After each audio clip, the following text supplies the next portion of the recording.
और हम अपने इस मानव जन्म में सब कुछ निश्चित काल को लेकर के आए हैं और महाकाल के जय जयकार से हमारा समूचा जीवन धन्य हो, ये आकांक्षा और परमात्मा से आशीर्वाद भी चाहते हैं। इसलिए मेरे साथ सभी मिलके बोलेंगे, जय श्री महाकाल, जय जय श्री महाकाल। और मां नर्मदा के प्रांगण में हम सब उनके आशीर्वाद से इस जबलपुर की धरा पर परमात्मा का दिए गए क्षण क्षण को अपने जीवन के स्वर्णिम अवसर मान करके अपना जीवन भी धन्य करते हुए हमारे अपने सभी सपने को परमात्मा साकार करे, इसी आशा और आकांक्षा के साथ बैठे हैं। तो मां नर्मदा हम सबको आशीर्वाद दे, हम उनका जयकारा करेंगे। नर्मदे हाँ। हम सब सौभाग्यशाली हैं परमात्मा की दया से। ये ऋषियों और मुनियों की धरती, सनातन संस्कृति जिसके हम सब वाहक हैं, और जावली ऋषि की धरती जबलपुर जिसकी एक विशेष अलग पहचान है। और ऐसा भी कहते हैं कि ये हमारा अपना मध्य केंद्र भी है। इस केंद्र के इस मंच के ऊपर विराजमान हमारे अपने भारत सरकार के मंत्री, यशस्वी मंत्री माननीय फग्गन सिंह कुलस्ते जी, जोरदार तालियां बजाएं फग्गन सिंह जी के लिए, केंद्रीय मंत्री। अभी जिनने मेरे पहले भाषण समाप्त किया, हमारे यहाँ के प्रदेश भारतीय जनता पार्टी के यशस्वी अध्यक्ष शुभंकर अध्यक्ष, और आपके अपने यहाँ के बहुत अच्छे कुशल संगठनकर्ता और खजुराहो के सांसद, जोरदार तालियां माननीय वीडी शर्मा जी के लिए भी। हमारे अपने जबलपुर के पूर्व सांसद और अपनी इस नई नवगठित सरकार के यशस्वी लोक निर्माण मंत्री। अब किसी को भी सड़कों के मार्ग से जाना हो, आना हो, काम कराना हो, बिना राकेश जी के उद्धार में जोरदार तालियां माननीय राकेश सिंह जी के लिए। हमारे बहुत वरिष्ठ मंत्री माननीय विजय शाह जी, जोरदार तालियां बजाओ विजय शाह जी के लिए। ये राज परिवार से आते हैं और लगातार 8 बार से अपने हर बार लीड बढ़ाते जाते हैं। जो काम दो, जैसा काम दो, लगातार कांग्रेस के लोग परेशान है कि आदमी जीतता क्या है और कैसे जीतता है, और हर बार वोट बढ़ते जाते हैं। जोरदार तालियां विजय शाह जी के लिए।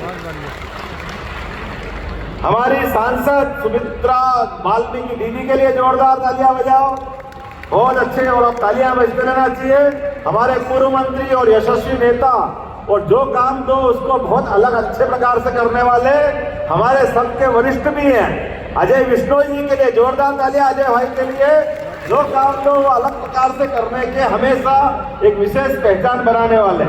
मेरे विधानसभा के साथी, मैं भी 3 बार का विधायक, वो भी 3 बार के विधायक, मैं भी विभिन्न प्रकार का काम करता हूँ, वो भी करते हैं, बस थोड़े से ही मेरे से छोटे हैं, लेकिन आपके बहुत अच्छे नेता हमारे अशोक रोहानी जी के लिए जोरदार तालियां बजाए, अशोक जी के लिए। सुशील तिवारी जी, सुशील जी कहाँ है, जोरदार तालियां। हिंदू भाई तिवारी ना, इसका नाम क्या है, तिवारी। मेरे पर सुशील तिवारी क्यों लिख दिया है? सुशील तिवारी हिंदू, हम तो हिंदू तिवारी जानते हैं, हम तो ये डबल नाम है, लेकिन चलो जोरदार तालियां बजा तिवारी जी के लिए। और अभिलाष पांडे, किसी की कोई अभिलाषा हो न हो, हमारा अभिलाष की अभिलाषा है सदैव परवान चढ़ती रहे, जोरदार तालियां अभिलाष पांडे जी के लिए। नीरज ठाकुर जी, जोरदार तालियां नीरज जी के लिए। बरगी के हमारे बहुत होशियार विधायक, बहुत अच्छा काम करने वाले। इसी प्रकार से संतोष बरगड़े जी के जोरदार तालियां। संतोष जी आप आगे बढ़ो, हम आपके साथ। और हम सबको 8 में से लगातार दोनों जिलाध्यक्ष, पहले प्रभात साहू जी जोरदार तालियां बजाओ, और दूसरा सुभाष तिवारी जी, 8 में से 7 विधानसभा आपके दोनों के अपने अथक मेहनत से सभी कार्यकर्ताओं के लिए जोरदार तालियां बजाओ। एक तरह से दिल खोल करके आपने नवगठित सरकार के लिए अपने पुष्पों से हमारे अपने इस वर्तमान के विकास के मार्ग को प्रशस्त किया है। रिंकू जी, जोरदार तालियां रिंकू जी के लिए बजाएं। नगर अध्यक्ष नगर पालिका कमलेश अग्रवाल जी, नेता प्रतिपक्ष, जोरदार ताली बजाते रहो। नाम बताता रहूँ आप, श्रीमती प्रतिभा सिंह जी, मदनी मरावी जी, आशीष दुबे जी, अखिलेश जैन जी, और जिनने नाम कम ज्यादा लिखे ये वो जाने, मैं अपनी ओर से सारे लिखे हुए नाम पढ़ करके आपके माध्यम से मेरा दायित्व का पूरा कर रहा हूँ। जोरदार तालियां बजाओ समूचे मंच के लिए और आप अपने लिए भी।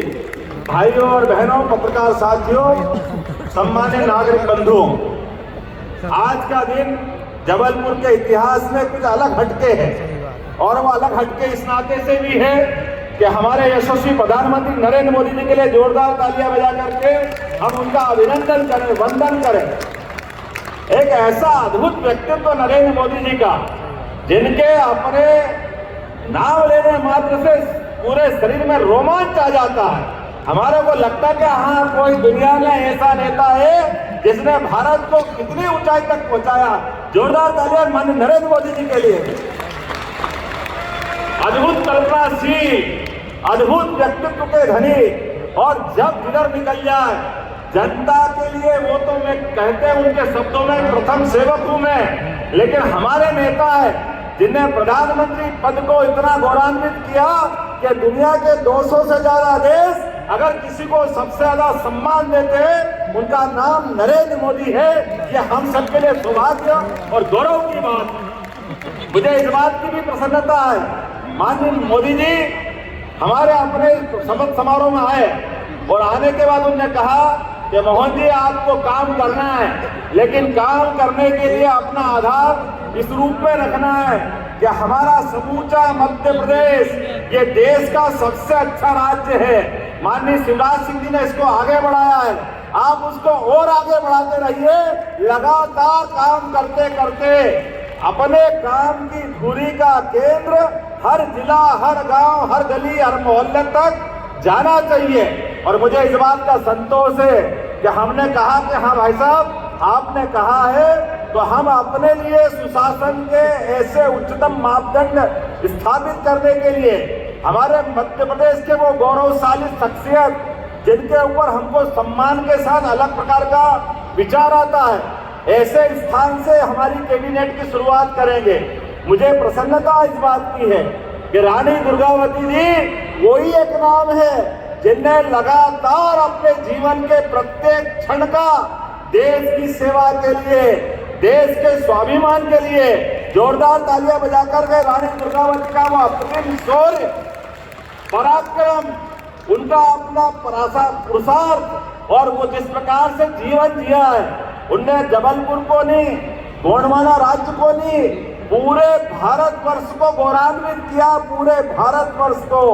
वही क्या है, कितना महान व्यक्ति हो सकता है अपने जीवन काल में हम केवल रानी दुर्गावती का सामने रखें। आप अंदाज लगा लो, आज मैंने एक और रानी का नाम जोड़ा है, हमारी वीरांगना 1857 की अवंतीबाई। जोरदार तालियां बजाओ रानी अवंतीबाई जी के लिए भी, जिन्हें 1857 में रानी झांसी की रानी लक्ष्मीबाई के साथ बराबरी से युद्ध में भाग लेकर के अपने प्राणों की आहुतियां दी है। और आज संयोग ऐसा है, तीसरी एक और महान नेत्री का आज जन्म दिवस है, सावित्रीबाई फुले। जोरदार तालियां बजाओ सावित्रीबाई फुले के लिए।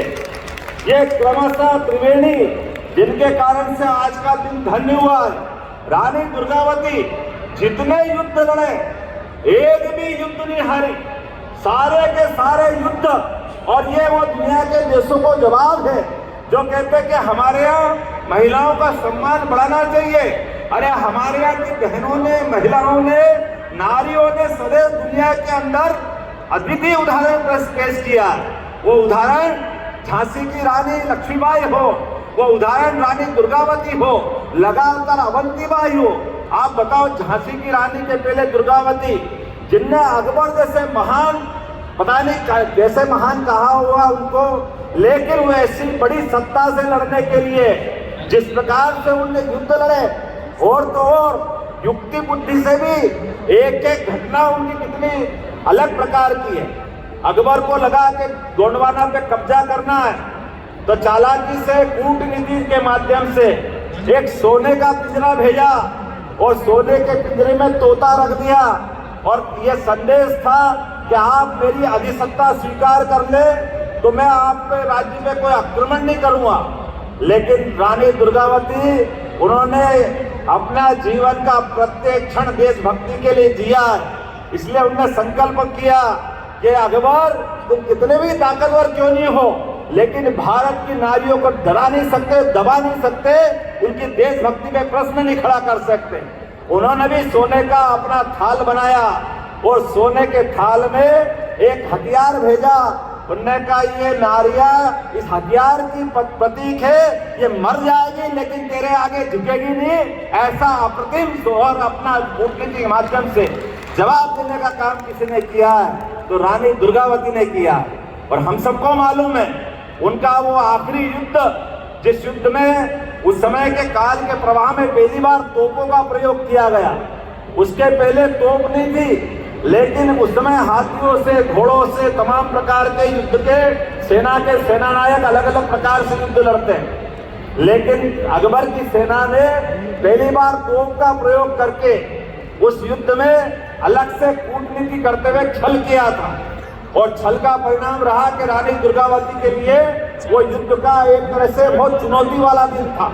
लेकिन उसके बावजूद भी उस युद्ध में बड़े पराक्रम से वो लड़ी है। और लड़ने के बाद अपने साथ के अंगरक्षक से कहा था कि ध्यान रखना, मैं आजाद रही हूँ, आजाद ही शरीर छोड़ना चाहूंगी, मैं सदैव विजय मार्ग पे बढ़ी हूँ। भारत के मान सम्मान के लिए अगर मेरे शरीर की कुर्बानी भी देना पड़े, हमारे लिए कोई अगर पराजय का क्षण आ जाए तो मुझे ये अपनी कटार भोग के मेरा शरीर समाप्त कर देना। एक खराब समय आया, उस खराब समय में रानी दुर्गावती के आंख में तीर लग गया, पेट में तीर लग गया, युद्ध एक तरह से अलग प्रकार की स्थिति में पहुंचा। तो जो जिसको ड्यूटी दी थी, जिसको जवाबदारी दी थी, उसके हाथ पांव कांपने लगे। जिस मां समान शासिका के वो पूरे जीवन की रक्षा करते आया, वो कैसे उनके बारे में सोच सकता था? वो अलग प्रकार से सोचने लगा। रानी ने देखा कि मेरे जीवन के समय थोड़ा सा बहुत कम बचा है। वो ललकारते हुए सैनिक से बोली, तेरे को क्या जवाबदारी दी थी, चल तेरे को जो काम करना कर। लेकिन वो अगर डरा और वो कर नहीं पाया तो उससे कटार छीनी और अपने शरीर में घोंप करके परमात्मा के यहाँ चली गई। लेकिन भारत माँ को लज्जित नहीं होने दिया। ऐसी परम प्रतापी शासिका रानी दुर्गावती, उनका जीवन प्रत्येक क्षण हमके लिए, हमारे लिए सम्मान का है। वो न केवल जबलपुर, पूरे देश के लिए मान सम्मान का है। अगर हम कैबिनेट रखते हैं उनके लिए, तो और कैबिनेट किसके लिए रखना चाहिए? ऐसे अप्रतिम योगदान के लिए आजादी के अमृत काल में अगर हम उनको स्मरण नहीं करेंगे तो किसको स्मरण करेंगे? ये ऐसे आदर्श लोगों को भूलने का काम पुरानी सरकार की पार्टियों ने किया था। ये हम इस बात को हटाने के लिए, अपने उस पुराने गौरवशाली मान सम्मान को लाने के लिए, और कांग्रेस के मित्रों से भी कहना चाहते हैं कि काल के प्रभाव में ऐसी गलतियां आपसे हुई थी, आप क्षमा मांगो झांसी की रानी से, आप क्षमा मांगो रानी दुर्गावती से, आप क्षमा मांगो रानी अवंतीबाई से, क्योंकि आपने उनको पाठ्यक्रम का हिस्सा नहीं बनाया। हम अपनी नई शिक्षा नीति में इनको पाठ्यक्रम का हिस्सा बना करके उस दिशा में आगे बढ़ेंगे। नई शिक्षा नीति में इन ऐसे गौरवशाली प्रश्नों को शामिल नहीं करेंगे तो बच्चों को क्या शिक्षा देंगे, कैसे आगे बढ़ेंगे? फिर एक बार हम जोरदार ताली बजाएं मोदी जी के लिए।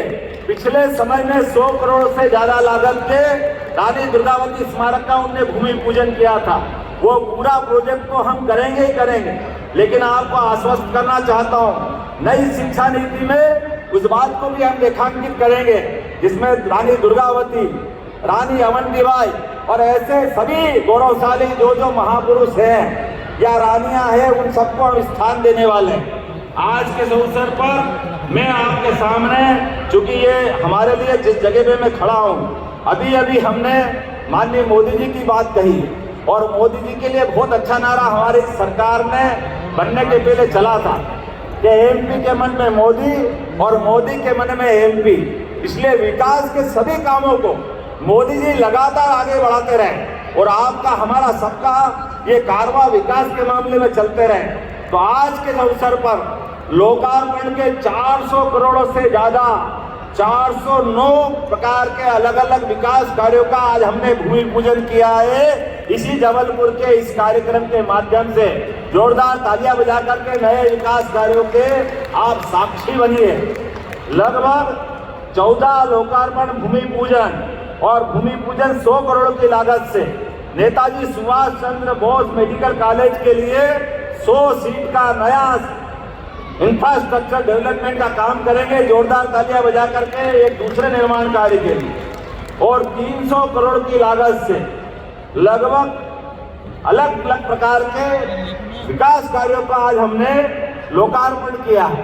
मैं आज के अवसर पर 40 वर्षों की प्रतीक्षा से बरगी डैम के डूब क्षेत्र के 10 गांवों के लगभग 1414 परिवारों को भू अधिकार योजना के अंतर्गत पट्टे देकर के आज के इस कार्यक्रम को सार्थक करेंगे।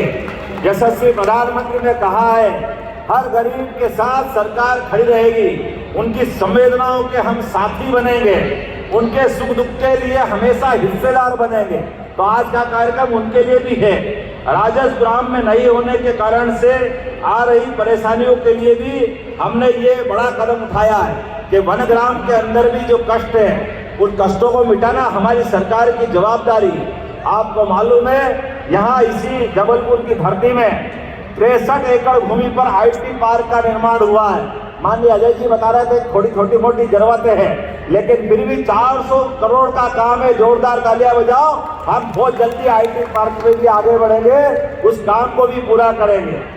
लगभग 65 करोड़ की लागत से गारमेंट एवं फैशन डिजाइन क्लस्टर का काम भी यहाँ पूर्व में चालू करने का निर्णय हुआ है, उसको भी हम अंजाम तक पहुंचाएंगे। आप तालियां बजा करके इस नए क्लस्टर के मामले में भी हमारे इस कार्यक्रम के साक्षी बनिए। 800 करोड़ की लागत से, वाकई राकेश जी के लिए जोरदार तालियां बजाओ। 800 करोड़ की लागत से प्रदेश के सबसे बड़े लंबे एलिवेटेड कॉरिडोर का निर्माण भी यहाँ होने वाला है। 1100 करोड़, जोरदार तालियां बजाओ। और 300 करोड़ बच गए, जोरदार। 1100 करोड़ किसको कहते हैं? नमामि नर्मदे परियोजना के अंतर्गत 17 घाटों का, और अभी आपने कहा गौरी घाट और कौन सा बताया है? तिलवारा घाट। जो घाट पे आप घाट बनाने की बात करोगे, अयोध्या और हरिद्वार की तर्ज पर वो सारे घाट बनाए जाएंगे। बोलो नर्मदे महारानी की। अरे नर्मदा जी के किनारे घाट नहीं बनेंगे तो कहाँ बनेंगे? नर्मदा जी की आरती करें। नर्मदा जी तो जीते जी, हमको मालूम है मोक्षदायिनी है। एकमात्र हमारी पवित्र नर्मदा जी जो पूरब से पश्चिम की तरफ बहती है और हमारे मध्य प्रदेश के लिए तो जीवनदायिनी है। ऐसी पवित्र माँ के लिए अगर घाट नहीं बनाएंगे तो कहाँ बनाएंगे? निश्चित रूप से उनके लिए घाट बनाए जाएंगे। और अभिलाष जी, तुमने कौन से ब्रिज की बात कही है? अभिलाष पांडे जी ने कोई ब्रिज बताया है, वो ब्रिज भी बनाया जाएगा शहर के यातायात की व्यवस्थाओं को अच्छा रखने के लिए। ITI से दीनदयाल की तरफ जाने वाले वो नए ब्रिज के निर्माण की भी यहीं से घोषणा करता हूँ, उसकी मंजूरी देता हूँ। महाकौशल में वैसे तो बड़े बड़े काम हुए, छिंदवाड़ा, सिवनी, शहडोल में मेडिकल कॉलेज, जबलपुर में सुपर स्पेशलिटी हॉस्पिटल, नरसिंहपुर में 4434 करोड़ के शक्कर पेच लिंक सिंचाई परियोजना, बालाघाट, चिन्नौर, चावल को GI टैग मिला है। बालाघाट, डिडोरी, मंडला, आप मत चिंता करिए, पूरे संभाग के अंदर आज मैंने आते ही सबसे पहले आपके यहाँ इस क्षेत्र में भविष्य में उद्योगों की श्रृंखला चालू हो, और उद्योग भी ऐसे नहीं हो कि केवल बड़े बड़े लोग बड़ी बड़ी मशीन से धन कमा के ले जाए। हमने कहा हर जिले में ऐसे उद्योग लगाए जाए जिससे लोगों को रोजगार मिले, काम धंधा मिले, उनके जीवन में खुशहाली आए। इसलिए इसका हमने बड़े पैमाने पे काम किया है। एक एक जिले के अंदर हमारा अपना महाकौशल एक अलग प्रकार से उद्योग आधारित दिखाई दे। जैसे तो यह बहुत सारी कृषि आधारित बहुत सारी संभावना है फूड इंडस्ट्री को लेकर भी, और दूध के लिए भी यहाँ बहुत बड़ी संभावना है। लेकिन वनोपज और पशुपालन का व्यवसाय भी बहुत बड़े पैमाने पर होता है। इन सब क्षेत्रों में जितने प्रकार से लोगों को लाभ मिल सकता है, ये सारे के सारे काम करने की आज हमने डिटेल प्लानिंग बनवाई है, और अभी कैबिनेट करने वाले हैं। कैबिनेट में भी बहुत सारे निर्णय आएंगे, लेकिन ये बात यहाँ खत्म नहीं होगी। ये लगातार विकास का सिलसिला चलता रहेगा। इस दिशा में कोई कोर कसर नहीं बाकी रहेगी। सबको लेके आगे चलने का मध्य प्रदेश सरकार का माननीय मोदी जी के नेतृत्व में संकल्प है। मैं आप सबके माध्यम से भी संकल्प करना चाहता हूं, यद्यपि हो सकता है